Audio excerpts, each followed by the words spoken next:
Hello out there, Regis High School. Welcome to our series of videos on how to fill out the Common Application the Regis way. I'm Mr. Febles. I'm one of the guidance counselors and college advisors here at Regis High School, and I'm here to take you through it. Our series is going to be broken up into 3 videos. We'll do maybe more in the fall when we get a little bit more specific. But today's video is basically on how to set up the Common App for yourself and how to fill out the basics. Look, folks, this is pretty easy. You follow directions. It's going to be fine. And on this video, feel free to speed it up, stop, what have you. I may even have some pop-ups, so keep an eye out for that. This should help you to fill out the application this summer and have a draft ready to go by September. Doesn't mean you need to be complete, but a draft would be a nice idea. So let's jump right in and get started. So here's the main page of the Common Application. The site is right up here, commonapp.org. I'd bookmark it if I were you. Let's create an account. Okay, so we'll get you started. It should seem obvious, but we're going to have you do first year student. Okay, if you are a parent or adult, you could do this, but I'm going to focus right here on first year student. So you click on that. It's very basic. Here's email address. I am going to recommend that students use an outside email address. Last year we did come across some problems with the Regis email where things were getting refused. Looks like we fixed it, but just in case, we are going to recommend using a non-Regis email address for that. Just make sure you check it. Your password. Guys, write your password down. Can't tell you how many times I've had a student come to my office and say, I need help with the Common App. I turn my computer over to him and say, enter your password, and he doesn't know it because it's only on his computer. Okay? Make it something you're going to remember to, something pretty secure. Everything else is pretty straightforward here. Now, which best describes you? You're planning to start college in 2023. Here are the common checkoffs. You do need to check that you are that you agree to the terms of use. Okay. So from there, it's going to take you to a page that looks a bit like this. So here are your tabs. Okay, so up in the upper right hand here, it's not really a tab, but here's your basic information. Me, I do fill out a practice account every year, so mine says practice all over the place. I don't submit it to colleges, so I can't compete with any of you guys. Okay, so we have the dashboard, which is basically all the colleges that you've added to your app. It is not binding because, of course, you haven't applied anything yet. My colleges, again, that just gives you a little bit more detail onto each of these things. More on that in a second.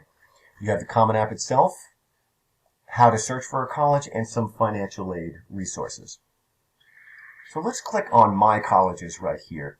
Again, the way you add colleges is to go here to the College Search tab, and it's as simple as just clicking in some names right in here. Make sure you spell it right.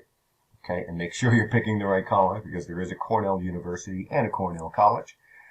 I want to point you also, guys, to this great tab right here called Application Requirements. Once you add these to your colleges, this is going to populate with application requirements for each of the schools that's on your list.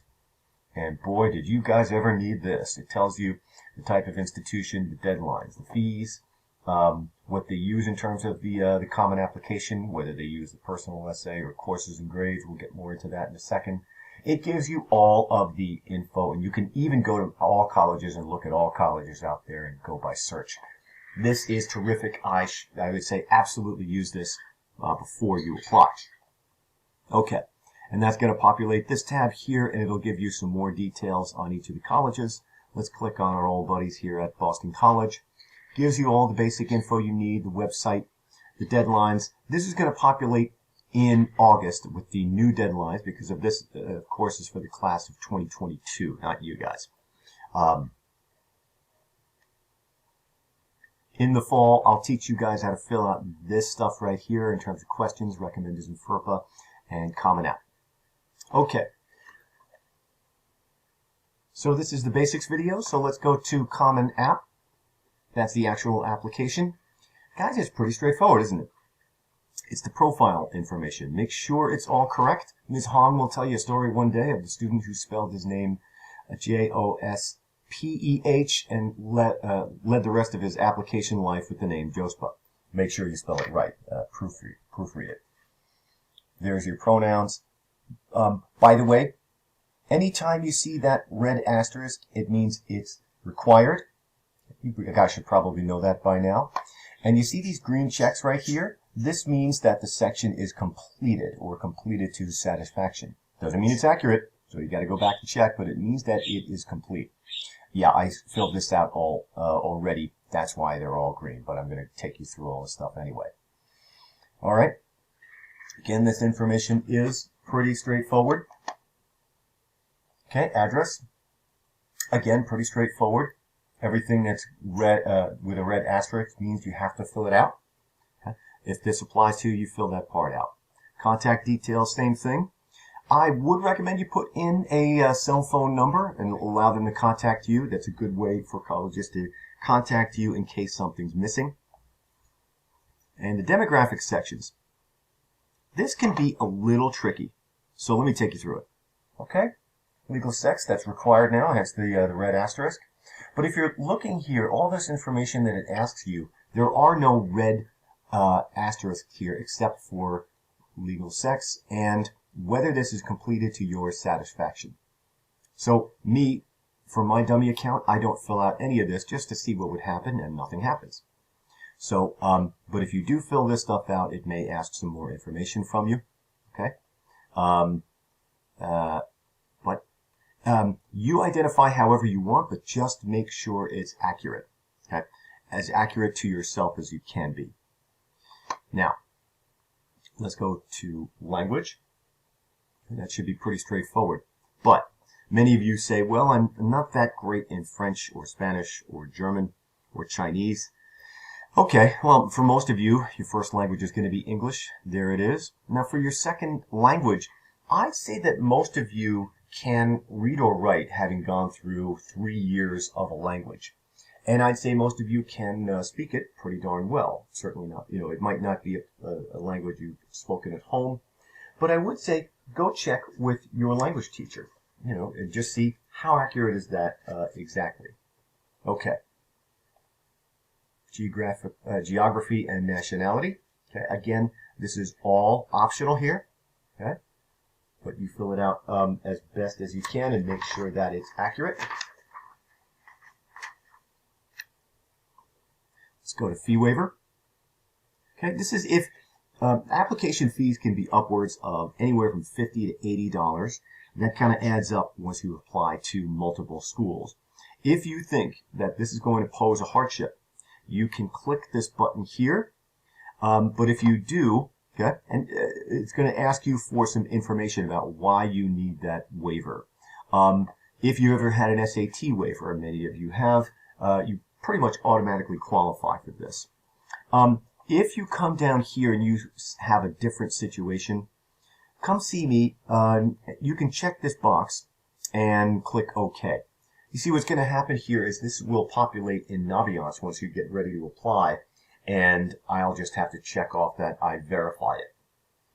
Okay, come talk to me about this first. Some colleges may have their own form, but, and remember, not all colleges are on the Common App. But again, come talk to me about this if you think that's going to be a hardship for you. Here's the family section. Okay. Fill out what you think is most appropriate here. With whom do you live? Okay. You can, and if it's split somewhat, okay, I would say try to make a decision between which parent. It's going to ask you some information about those parents. Look right here. It does say I have limited information about this parent. Perfectly okay to check that. All right, all this is pretty straightforward. A lot of it is not required. You are not required to enter contact information for a parent. It does ask here if they're employed or retired by a college or university. So you just need to put that down there. Some colleges like to know where the student, if a student has a professor or someone working at the college there. It asks for an employer. Again, you don't need to enter that if you don't want to, but you can. The more information, the better, but entirely up to you. You are going to have to talk to your parents about if they went to college, what level of education they've completed. And for that, you're going to need to ask them what college they attended, or if they have attended college, okay, and what degree they've had. So, in this example, this parent has only attended one college. It's right here, San Diego State. It works the same way as everything else. You can search by name and just type it right in there. Okay?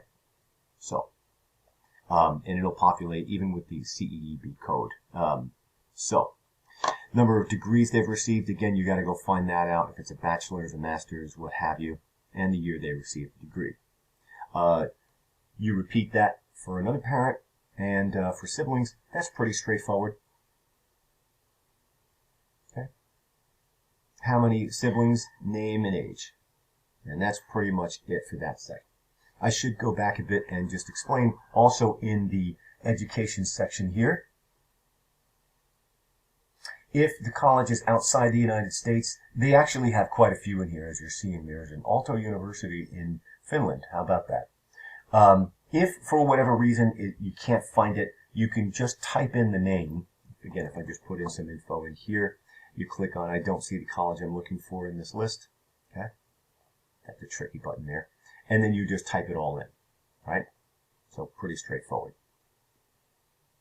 Now, as is true for pretty much all of these sections, I would always go here and click on Preview. This is how it's going to appear when it shows up on your application. Again, most colleges will use a PDF, but this is how it's going to look. So I like to do previews to make sure this is how I want it to look. So there's your family section on the Common App, and there's a profile section. This is actually how it's going to appear. I would do that for just about everybody. Okay. And that's it for the basic information. The education section takes a little longer. That's next. We'll do that and testing. And look for that video very soon. Thanks.